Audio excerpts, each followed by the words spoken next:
परमेश्वर का प्रेम पत्र मत्ती रचित सुसमाचार अध्याय 21। जब वे यरूशलेम के निकट पहुँचे और जैतून पहाड़ पर बैतफगे के पास आए तो यीशु ने 2 चेलों को यहाँ कहकर भेजा, सामने के गांव में जाओ। वहाँ पहुँचते ही एक गदही बंधी हुई और उसके साथ बच्चा तुम्हें मिलेगा। उन्हें खोलकर मेरे पास ले आओ। यदि तुमसे कोई कुछ कहे तो कहना कि प्रभु को उनका प्रयोजन है, तब वह तुरंत उन्हें भेज देगा। यह इसलिए हुआ कि जो वचन भविष्यवक्ता के द्वारा कहा गया था वह पूरा हो। सिय्योन की बेटी से कहो, देख तेरा राजा तेरे पास आता है। वह नम्र है और गधे पर बैठा है, वरन लादू के बच्चे पर। चेलों ने जाकर जैसा यीशु ने उनसे कहा था वैसा ही किया और गदही और बच्चे को लाकर उन पर अपने कपड़े डाले और फिर उन पर बैठ गया। तब बहुत से लोगों ने अपने कपड़े मार्ग में बिछाए और अन्य लोगों ने पेड़ों से डालियां काटकर मार्ग में बिछाई। जो भीड़ आगे आगे जाती और पीछे पीछे चली आती थी, पुकार पुकार कर कहती थी, दाऊद के संतान को होशाना, धन्य है वह जो प्रभु के नाम से आता है, आकाश में होशाना। जब उसने यरूशलेम में प्रवेश किया तो सारे नगर में हलचल मच गई और लोग कहने लगे, यह कौन है? लोगों ने कहा, यह गलील के नाजरत का भविष्यवक्ता यीशु है। यीशु ने परमेश्वर के मंदिर में जाकर उन सब को जो मंदिर में लेन देन कर रहे थे निकाल दिया और सर्राफों के पीढ़े और बेचने वालों की चौकियां उलट दी और उनसे कहा, लिखा है, मेरा घर प्रार्थना का घर कहलाएगा, परंतु तुम उसे डाकुओं की खो बनाते हो। तब अंधे और लंगड़े मंदिर में उसके पास आए और उसने उन्हें चंगा किया। परंतु जब प्रधान याजकों और शास्त्रियों ने इन अद्भुत कामों को जो उसने किए और लड़कों को मंदिर में दाऊद के संतान को होशाना पुकारते हुए देखा तो वे क्रोधित हुए और उससे कहने लगे, क्या तू सुनता है कि ये क्या कहते हैं? यीशु ने उनसे कहा, हाँ, क्या तुमने यह कभी नहीं पढ़ा? बालकों और दूध पीते बच्चों के मुंह से तूने अपार स्तुति कराई।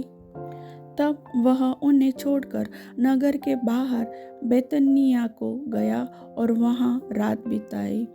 भोर को जब वह नगर को लौट रहा था तो उसे भूख लगी। के किनारे अंजीर का एक पेड़ देखकर वह उसके पास गया और पत्तों को छोड़ उसमें और कुछ न पाकर उससे कहा, अब से तुझ में फिर कभी फल न लगे। और अंजीर का पेड़ तुरंत सूख गया। यह देखकर चेलों को अचंभा हुआ और उन्होंने कहा, यह अंजीर का पेड़ तुरंत कैसे सूख गया? यीशु ने उनको उत्तर दिया, मैं तुमसे सच कहता हूँ, यदि तुम विश्वास रखो और संदेह न करो तो न केवल यह करोगे जो इस अंजीर के पेड़ से किया गया है, परंतु यदि इस पहाड़ से भी कहोगे, उखड़ जा और समुद्र में जा पड़, तो यह हो जाएगा। और जो कुछ तुम प्रार्थना में विश्वास से मांगोगे वह सब तुमको मिलेगा। वह मंदिर में जाकर उपदेश कर रहा था तो प्रधान याजकों और लोगों के पुरनियों ने उसके पास आकर पूछा, तू ये काम किसके अधिकार से करता है और तुझे यह अधिकार किसने दिया है? यीशु ने उनको उत्तर दिया, मैं भी तुमसे एक बात पूछता हूँ, यदि वह मुझे बताओगे तो मैं भी तुम्हें बताऊंगा कि ये काम किस अधिकार से करता हूँ।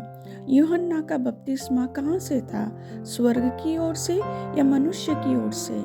तब वे आपस में विवाद करने लगे। यदि हम कहें स्वर्ग की ओर से, तब वह हमसे कहेगा, फिर तुमने विश्वास क्यों न किया?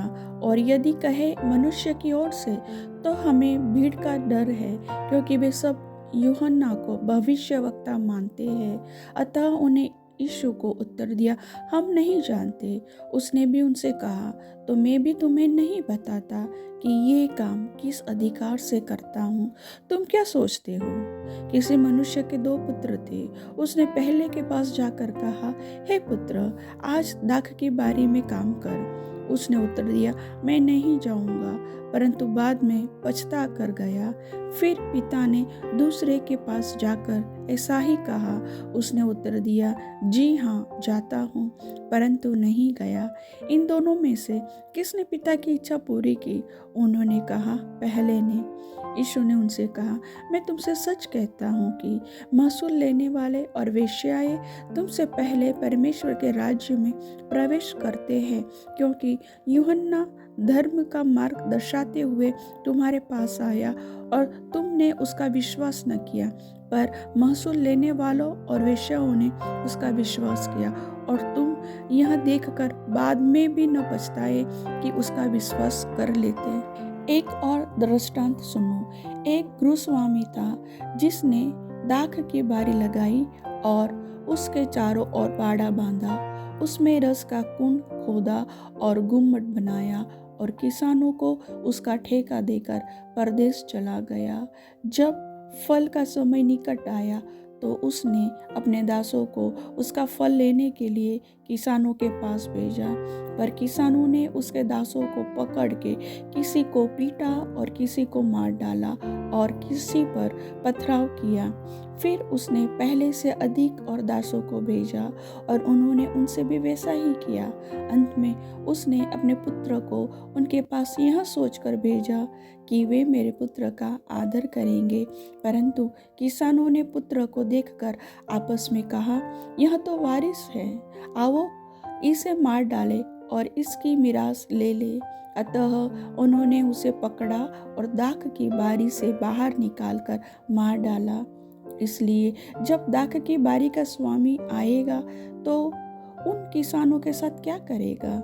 उन्होंने उससे कहा, वह उन बुरे लोगों को से नष्ट करेगा और दाख की बारी का ठेका दूसरे किसानों को देगा, जो समय पर उसे फल दिया करेंगे।